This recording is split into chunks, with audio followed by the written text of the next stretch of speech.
Welcome to the first episode of 2026. We're a bit rusty, aren't we? Man, none of us had no more.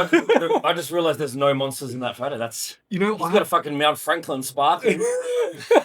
That's why if I looked shocked in the first second, I was like, is that a fucking Mount? And I've got one of these Boss coffees. I'm the only one who's not right. Caffeine. You don't mind those? I don't think I've had a monster since last Poddy. Well, I've stayed true to my Rockstar recommendation from last year's late episode. It's good. Honestly, it's a price thing. It's the shit they are so fucking cheap. How much are they? $2.50 some places, man. Okay, it's cheap. That's all right. It's pretty cheap. It's good to be back. It was weird setting this up. I was like, what's the angle of this seat again? What's the distance? What's the... I feel too far away. How's Did you notice anything different about the space? The width? I thought you would have clocked that, bro. No, what? I shaved off 1/2 meter off the AstroTurf. Oh, because the Give it turf a was width. here.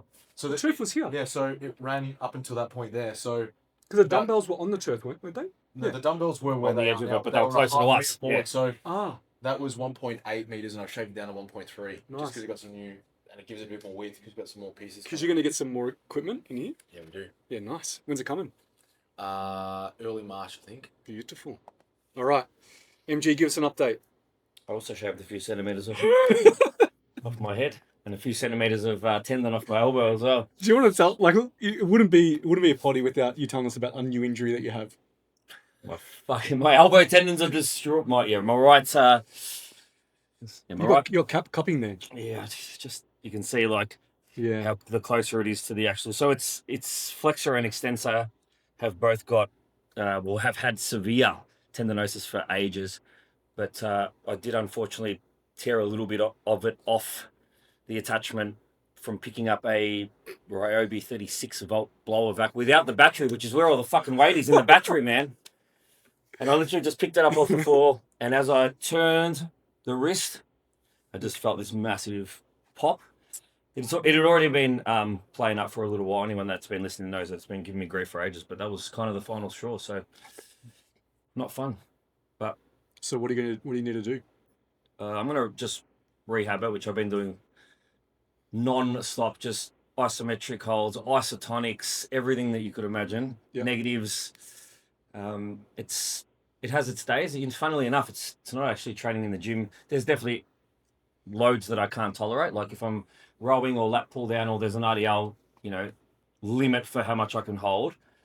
But most of what I do in the gym is still bearable. It's normal life stuff. Yeah. Worst one being brushing my teeth, man. That 'cause you're brushing your twisting. teeth, Yeah. holding a mobile phone, and I was talking to Scotty earlier, typing on the laptop where my arms aren't extended, or my elbows aren't extended. Yeah. Is fine, but if I'm like that typing, can't do it. It has to be below me. Blow. I told you that I do everything with my right hand, but I only brush my teeth with my left. You might have to change. I do now. Oh, you do? I have to. Yeah. Yeah, something about the toothbrush, pressing the thumb, is one of the worst things. Far out.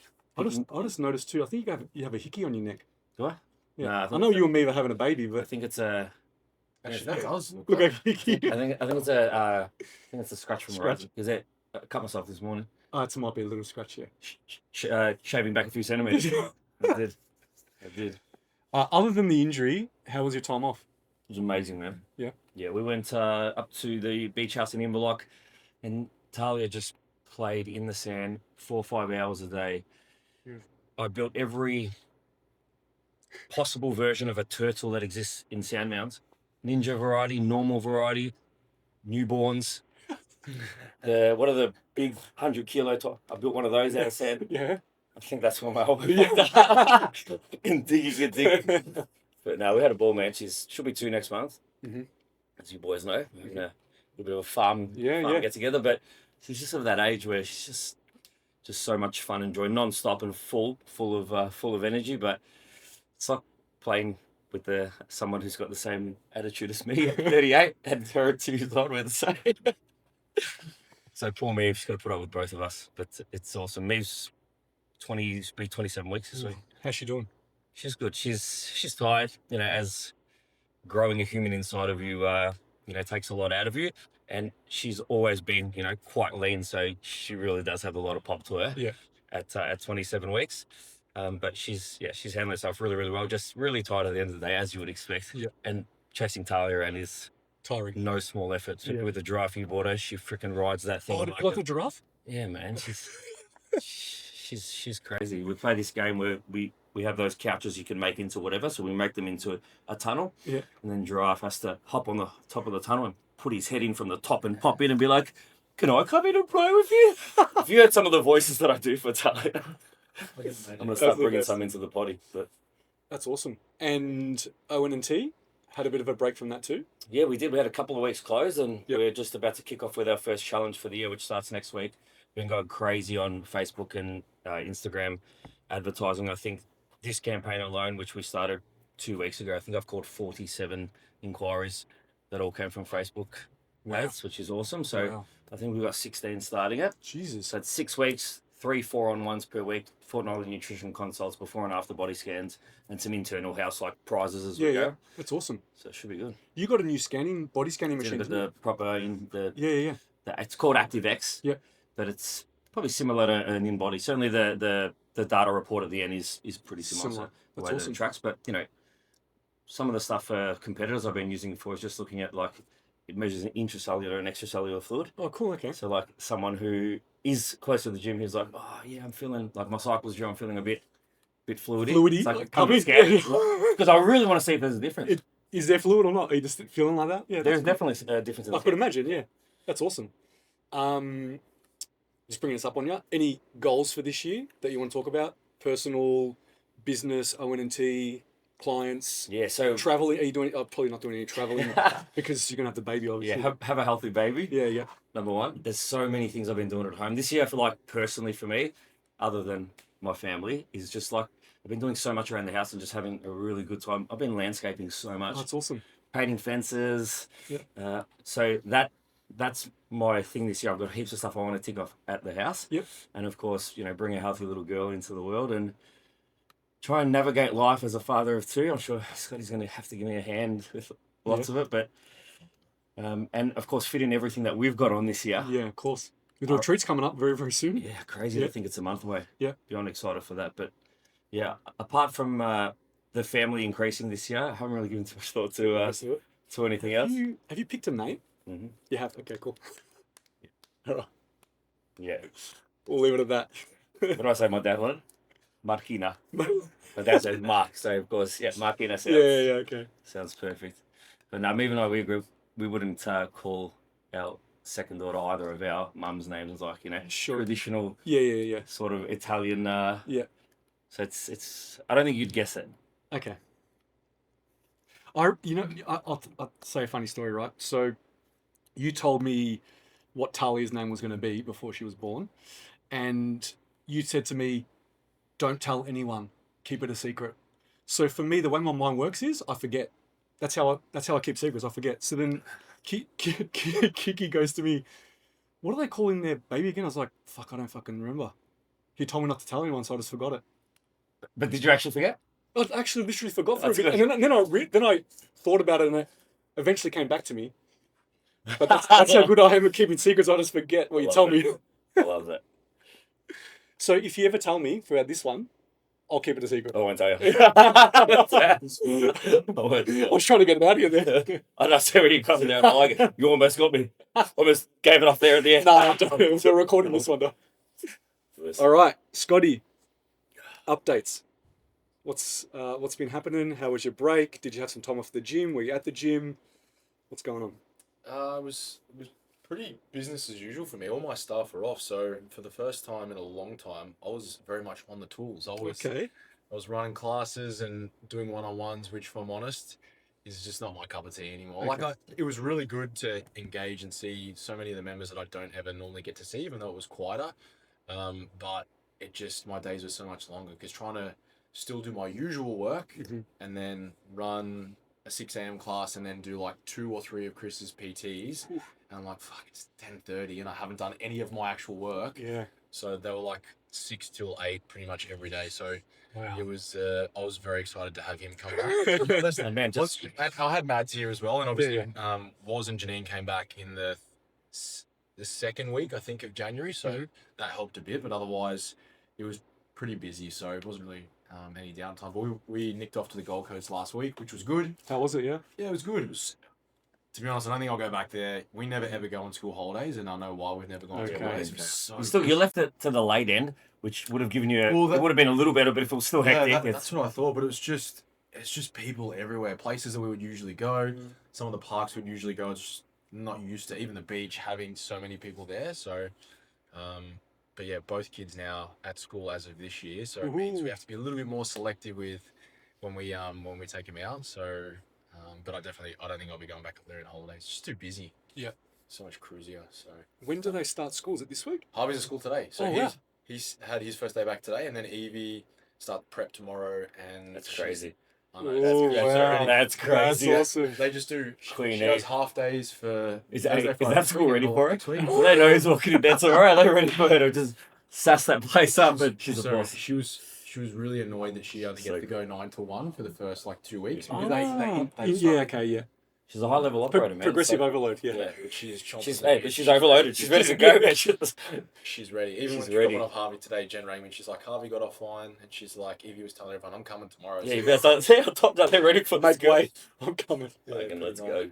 So no, it was good, bro. But business is as usual now. So Cool. big year ahead. You Got- you were similar to me. You didn't have much time. I know you were painting and sanding. And you're at Apollo Bay, and just all living that it up. last week. Yeah, it was a good time, over this, break, so I could do things around the house, like what you were doing. Obviously, I'm getting some of my house painted. My uncle's been over, which has actually been good because I get to spend time with him as well, which is awesome. But he's painting the house, but I've been in there helping him, doing other little things while I'm there. Still working as per usual, just check-ins and stuff and all that kind of stuff, but just making sure that, take a little bit of time away from the laptop, spend some time outside, spend some time, working with my hands a little bit. I did a lot of work on the car. Like I did things that I enjoy doing outside of fitness. So working on the house. Which car? Actually, the BMW, my mum's old car that I'm driving, yeah. So reviving it a little bit. Not the one out of the three. I thought it was. No. I thought it would have been the other two. Nah, geez, they're big jobs. Well, the VL's a big job. The Ford's fine. I drove that a bit, yeah. Because what happened is I was fixing the BMW, I broke apart, so I couldn't drive it. So I had to move the other one out of the garage and drive that for a couple of days while I had to go blow apart. Not a bad problem to have. Yeah, so it was good fun. And then we went to Apollo Bay over the recent long weekend, which we do every year as a family, and that was awesome. Like I've been going there since I was in nappies, so That's good. absolutely loved it. Did some fishing, did some boogie boarding, walked around, relaxed, watched some TV, chilled out, spent some time with the family. Beautiful, man. So it was good. It was awesome. Now I'm feeling Fucking love good, to feeling see you rolling recharged. on a fucking boogie board. Oh man, it is the best fun ever. Can you just envision it for a second? That and body surfing is just Yeah, it's the best. is unreal. Because now it's my brother and I, and obviously we've been doing it forever, so we're super competitive. I can imagine. Right? Can I just change my statement? I want to see your brother on a fucking Imagine Sal that just poor like, fucking boogie board. it's all these like little kids that are in there. fuck And is just that like, boy? Why wait? No. And then obviously I have my nephew he's 11, and he absolutely loves it. So and because he's so little and light, he just beats us all the time. But it's fun. It's good to watch him, enjoy himself. So that was good. But otherwise, it's been a good break. Looking forward to retreat. Looking forward to this year. It's going to be a big year, from an federation athlete show perspective. So I'm looking forward to it. I've got a trip booked in August, which you know about. I'm going to the States. So flights were cheap to, I think it was around the blackout sales, what do they call them? Yeah, Black Friday sales. Yeah. So I've got super cheap flights to the States. I'm going to go there during the month of August, which is, we don't have much time off between seasons and stuff. So I blocked out that little piece of time there which is actually the same time that I went for the wedding. So pretty much the same time period. I'm going to go away and go to the States. That'd be awesome. And that's it. And that's going to be the year. How about you? What's the goals? What's the movements for the year? Any things coming up you want to talk about? No, I've got a big project coming up, but Yeah. can't talk about that. Okay, cool. I was You wondering. already know what that is. I know. I was wondering whether he was going to say it. Nah, not. Just wait a little bit. Okay, cool. Because there's lots of people who've been asking me about that. And Okay, cool. Yeah. I was there yesterday. Were you? Where? Yeah. I mean, I don't know what project you're talking about, but I was somewhere yesterday. Wouldn't mind going past, taking a look. There's some there might be some things local to the project that are very handy and convenient. Yeah. We won't say much. He probably doesn't want to tell you. That's all. That's all. He's going to do a hard hat to us. I'll just say across the road. Yeah. Great. We've got the retreat coming up. You and I the other day were actually talking about what we're going to present on. Yeah, we were. So I don't. Have you thought about what you're going to present on? Yeah, I've got a few Oh, you different have? topics. Yeah, Okay, yeah. cool. Well, okay. Yeah, I won't. Say it because I won't. normally we keep it as a surprise. You know, when the Yeah. retreat's actually on, we tell them what we're presenting. So Mm-hmm. I'm looking forward to it. Yeah, me too. Yeah. The last time that we were in Bali, obviously was for the show, and it was a very, very short trip, and it was off the back of coming from China. Yeah. So we had zero time. I think the one day that we relaxed and got a massage was half an hour before we had to get in the taxi to go back home to the airport. Yeah. Yeah. Yeah, that And was and obviously you had your eye blow up completely in Bali. it was awesome. Yeah. So It was absolutely awesome. I'm looking forward to going back to Bali too. Spend a week there with. I think this is the biggest retreat, right? This is the most amount of people we've had. Most Yeah, it participants. is. Yeah, it's the biggest. And we're at a new facility too. Yeah. And New gym here. we're talking about potentially doing a second one this year. We are, yeah. Okay, cool. October. Nice. All right. We'll release that soon. We're going to make it a short one today, and you've probably been listening to all our updates, but we'll go through some We're questions. gonna leave. Do you want- We're gonna leave the stimulus level low because we've just come back, so we don't want to. Yeah, I'm Overdo a it, bit we have- I'm a bit rusty. Let's go. Let's see if we can answer anything. Okay. What did 2025 teach us about what actually works long term for physique development? Was there any lessons learned maybe in your coaching, or maybe things that you've seen in the industry that Yeah. maybe 2025 taught you? Yeah, I reckon maybe not so much taught me, but solidified like just how important, like if you can periodize out a long-term plan and approximately and closely follow it with some slight pivots here or there, you're going to always land pretty close to where you want to be if you can do it right. Yeah. I think if you plan well, I think as a coach, it makes your job so much easier. Mhm. If I think about the difference between the last 2 years versus 6 or 7 years ago, my planning is just a lot better. And of course, you have more experience doing it, so you know when to make certain moves. That helps too. But just having that baseline plan that you can follow is really the key. When you do a plan for someone, a longitudinal plan, you obviously plan from now all the way up until their show, Yeah. and then probably their reverse and recovery. Yeah. So Is that as far as you go until you then after the show have the next discussion of what they want to do next after that? yeah, it'll just depend like how far away somebody's Yeah. show says. If it's someone that's going reasonably soon, it may go way past the reverse as well. Okay. But it's more just, and this is another thing that I think has helped me a lot, is even when I started to plan earlier on, I wasn't quite taking the bandwidth of weight caps per phase as serious as I do now. Okay. Got you. Yeah, yeah. So when you're planning it out, you're not only planning the phases, but you're actually planning what the body weight should be during those Yeah. times as well, rate of loss, rate of gain, all that kind of stuff as well. Yeah. Yeah. And I look at it over the whole phase rather than just week to week. Mhm. Instead of having a weekly, whatever it's 0.1, 0.25, just like this amount over this many weeks, which averages out to this, so that you've then got weeks that are less, weeks that are more, but over the period you end up always landing pretty close. It just gives you a measurement of something to be accountable to. Yeah. And when you're planning out the body weights for the phases, do you pretty much work from an estimated stage weight back Always. to now? Yeah. Yeah. And then work out your phases, how long that should be based off rate of loss, if that's achievable or not. Will you get to that weight in that time? And that's why, like, when you do it with someone who you've coached for a while, and you actually have true data because Yeah. you know whether, and you know that they should improve a little bit each time. It just gets sharper and sharper. Yep. Yep. Anything on that specific thing? Then I'll ask you if you learnt anything different. I think one of the things that helps to contribute to where you think they're going to land is the importance of that pre-prep period of pulling someone down. That basically refer to it now as like a little mini contest prep, where you're ironing out any creases, some of those things where potentially if you haven't done that and then someone jumps in a prep in the dieting condition, they might make mistakes, or there's little elements of minutia that they're not across that they need to know. But if you can get someone to like roughly within sort of 10 to 12% of where you think they need to be, they're reasonably lean, they're in a good spot, and then you can reverse out from there. It gives you an idea of, well, this is what this person looks like composition wise at this weight. I thought they were going to be around 50 kilos. This is them at say 56. I reckon there's a little bit more than 6 kilos that need to come off. So maybe it's more likely going to be 48. So therefore, when you're coming out of that, you can adjust your timeline. I thought we're only going to have to lose, maybe you're going to bring them back up to 58. I thought we're only going to have to lose 8, but actually maybe now if we restore body weight back up to 58, by the time it's all said and done, we actually need to lose 10. So in that case, my first 8 weeks, which was going to be a really assertive rate of loss. Now maybe that's going to be 10, and we're Mhm. going to try and add another kilo in that period, and then the other kilo will pick up in our moderate rate of loss in the next phase or something like that. So On that, typically, how long is your pre-prep? And then how long is the time between the pre-prep and the comp prep?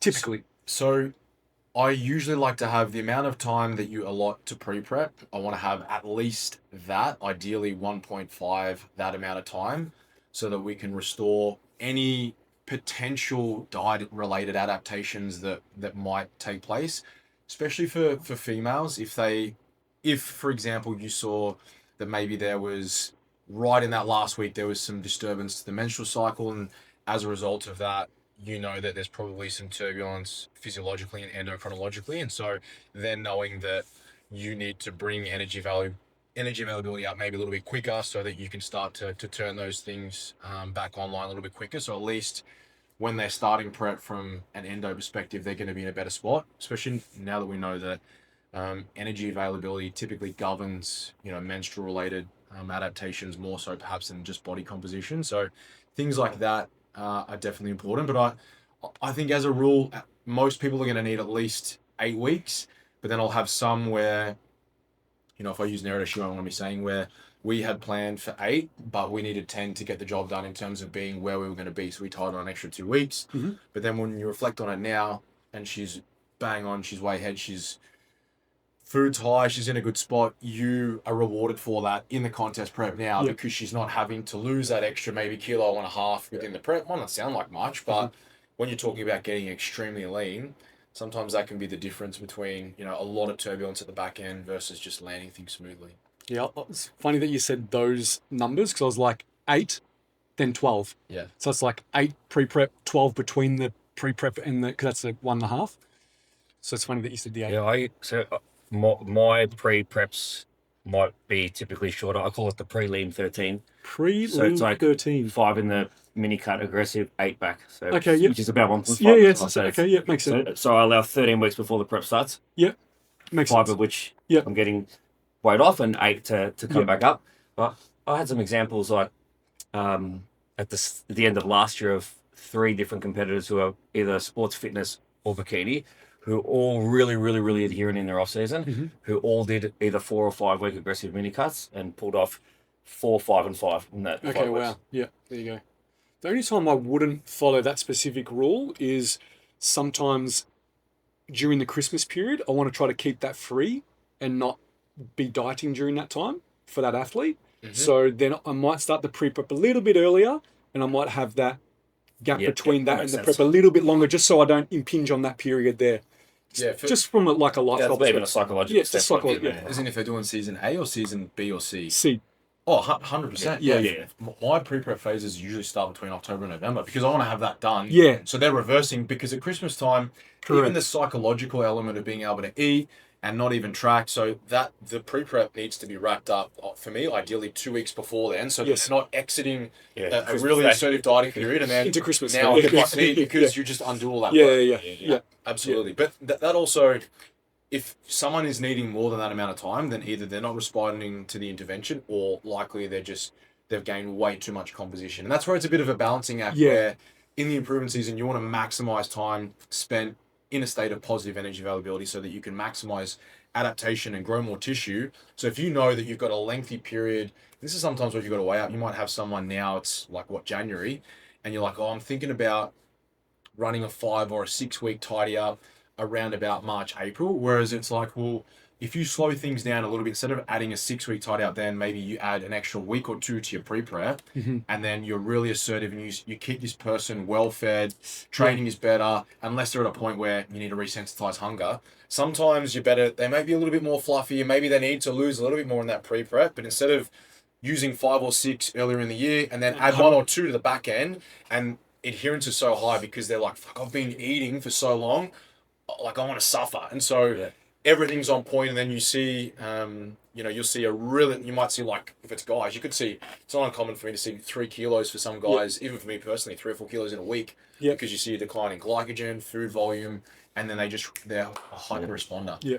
It's funny that you say that. I just had a client recently who started a fat loss phase, who had been in the improvement season, been eating a lot of food, And I said, do you actually want to start it earlier? And she's like, yes, please. So I gave her the macros and she started it even earlier again. She started it on the weekend prior to when I wanted her to start. Mhm. She's like, I just didn't death want prep. I just didn't want to eat anymore. Mhm. I was like, all right, no worries. No problem, said it. It happens. Man, the psychological part, you're absolutely right. I feel like they even, that short period where they've been eating too much, they get a little bit of a break, they lose some weight. It just proves to them that they might have not have competed for 2 years. And sometimes they're questioning their ability to, can I do it the way I did it last time? Am I going to be able to stay adherent? They do a 4 or 5 week period, they get it spot on, They nail it. and then they know, like they prove to themselves, yeah, I've still Yeah, got I got this, and it sets them up for a better prep most of the time. Yeah. Because the pre-prep is not just about the weight loss. It's about locking in your mindset too, For right? sure, yeah, and just your habits too, like Yeah. Yeah. just That was a good one. Went down a bit of a rabbit hole, but that was a good one. What are athletes still overcomplicating that should be simpler going into 2026? What are they overcomplicating? I'm thinking training in my head. yeah. I'm thinking training as well. I was trying to think if there's anything else that's not training. Is there anything nutrition related? That Yeah, I'm just thinking like people that are tracking their own food, that are thinking about how they can get the most value out of their day from a feeling full perspective, and not prioritizing training windows. Mhm. Yep. When they're doing it themselves, they're not having a meal plan built for them. Yeah, makes sense. There still is a stigma around volumizing meals, and Yeah. even not just physique, maybe not even so much in physique sports, but you see a lot of online coaches just pushing volumizing your meals as a means. Don't get me wrong, there's a place for that. But if you're a physique athlete and you see people 2 weeks in, they're trying to volumize their meal, it's just dumb. Yeah. For me, I'm more of an advocate of giving some consideration, and I say this, I'm on a bit of a tangent at the moment with a lot of my athletes around the nutrient profiles of the foods that you're eating in the improvement season. So well and good, I'm eating 4,500 calories. How much fucking vegetables are you eating? Like how much fruit, how much fiber? Yes, I know it can make it harder, but that's why the importance of meal timing, your adherence to the macronutrient allocation you have per meal, so that you can still get in all of those foods you need. Because if you're about to start contest prep, immunologically, you also want to be sound. Because if you're not, and then, it's all well and good now, the sun's out, it's warm, vitamin D levels are great.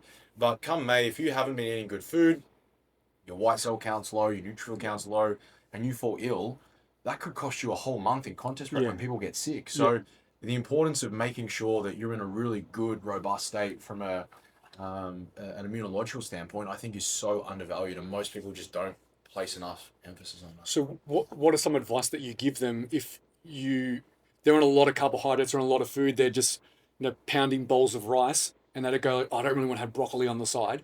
So what do you normally tell them to make way for the veggies to still stay in there and the fruit to still stay in their diet? Yeah, so with the exception of your pre-meal, and post, unless they're a aerobic based athlete and they're concerned with blunting adaptation, you want to be mindful of having antioxidants. But otherwise, really it's only the pre-meal where you want to be really, really selective with fats and fiber, and you don't really want to have any vegetables. A little bit of fruit's okay, fructose is good. But aside from that, I go off a rule is there should always really be at least 5 different colors on your plate. Mm-hmm. So if you think about your carbohydrate is going to be one, your protein is going to be other, there should be 3 other different colors. Maybe it's different types of veg, maybe it's some fruit. And ideally you want to have 3 different colored fruits per day, 5 different types of vegetables. So it's like, it doesn't have to be, and every human, I think every adult should have at least 400 grams of veg a day. Okay, I was going to ask, what's the amount? Yeah, so that you can hit your RDI for what you should have each day just to be healthy. Again, we probably need a little bit more because as athletes, we expend more energy, we train harder, so our nutrient demands are going to be a little bit more elevated. But I think as a baseline rule, 400 grams of vegetable and at least 200 grams of fruit. Cool. But they're probably on the lower end. For my athletes, I'm like 500 to 300. That's what I go off. It's funny, because whenever I create a meal plan or give advice, it's like 250 veg in one meal, 250 veg in another meal, 2 serves of fruit. Each one is 120 each. Yeah. Like a banana each or whatever it is. Yeah. So it makes, okay. And when you break it down, it's not that hard. Like, if you're someone that doesn't have dessert in the evening, for me, I'd rather just have some Greek yogurt and I'll have blueberries and maybe some strawberries. In my pre-meal, it's always blueberries. My breakfast meal, it's blueberries, kiwi fruit, strawberries. So it's like, just on that alone, you've already got a heap. Yep. And then you can't go past the cold stir-fry variety. Have you ever had that? Yeah. That's what 300 grams of that with another 100 grams of corn. Yeah. That's my dinner. Colors and textures, man. Yeah. Colors and textures. You get everything you need. You get some cruciferous veg, you Yep. get some onion, you get some what else? Is it capsicum? Beans. Is it carrot? Has capsicums. Has Carrot? carrot. And it's got beans. Yeah, you said And beans. then I Yeah. always add a bit of corn for a bit of sweetness. There you go. Flavor. You microwave it. You saute it in the pan. And he's not just saying colours because he just likes colours. He's saying it for micronutrient diversity. Yeah, Because it's like, it looks pretty on the plate. Yeah. And then when you just serve it up, it's just aesthetic. It's beautiful. Yeah. Are we running out of time? He's normally going to walk in. He's probably waiting. Got another one? One more? Got one more. Let's do one more. What habits matter the most outside of the gym for athletes who want to progress this year? Habits Cool, man. outside of the gym. How about, I was let's gonna go say- one. I was just going to say pre-sleep hygiene or sleep. I was about to say sleep. Yeah, fuck Sleep. it. Sleep. Honestly, Everyone says sleep. Use me as a perfect example. Yeah. The big changes since the end of last season. One, prioritising my sleep and making sure I'm getting to bed and trying to stay asleep for longer, even the way I prioritise my water before bed to not get up as much during the night. Yeah. And my pre and post workout nutrition has been on point. Everything around that has been a lot more looser. Yeah. And I feel like I'm getting the best results I have in 10 years, man. Yeah, we're on the same page. Yeah. People that drink intra-workout EAAs and they take all these fancy supplements and they sleep 6 hours. It's like What's the point? Yeah. sleep is the most number one lowest hanging fruit that anyone and everyone should grab. Yeah. Like even the difference between sleeping. You said one of some of your goals at the start of the episode. One of my things that I said this year is that I'm going to make a point to sleep 8 hours every single week. Mhm. And the difference between me getting normally 7 to 7.5 versus getting 8, I feel like I operate at a different level. Yeah. Training is a different story and recovery is a different story. And that's an extra, like most nights, 40, 45 minutes. And it's just discipline. Yeah. Make sure you don't have your phone. Yeah. I have an alarm. I got to go to sleep. Yeah. There's no TV in your bed. You go to sleep. Yeah. And it's just, you wake up feeling so much better. more refreshed. Can I tease something for the next episode? Go on. I've been doing 20 grams of creatine a day for a little while now. Okay. Yeah, You like it? I had to do 10 because digestively I struggled, and then I took 10 straight to 20. And again, I had to do it in 4 5-gram doses. Now I'm doing it in 2 10-gram doses. Okay. All right. I'm just going to tease. I've really felt a massive difference. That with consistency in one other supplement, but we'll All right. Yeah. Stay I tuned. know whether that's just me and the way I'm wired, but that plus one other thing has just been a game changer for me lately. We'll leave it there. But that was I'm the 20 grams interested. creatine has been big plus Especially for when me. you're traveling, man. You Big notice plus. even more with Big jet plus. lag. Yeah. And drinking enough water, hence why you haven't seen me with the coconut water for a long time, Yeah. because it was stopping me from drinking actual water. I wasn't, Okay. and that's been a help for me to actually drink water again. Okay. So we'll tease that next. I'm not going to ask you when we turn this off. Cool. Don't. I'm 'cause- going to wait for the answer next week. So that you can Yeah. be So I can be amazed. mind boggled. Done. But it's definitely seen improvement with the creatine, without Okay. a doubt. And I'll point out the reasons why next week. All right. I'll tell you what I think it's done for me. Done. Not just saying I feel better. You look better. Thank you. Steady. Thank you. A little bit heavier, I always hope. All right. We'll leave it there. It's good to be back. We'll see you in the next one.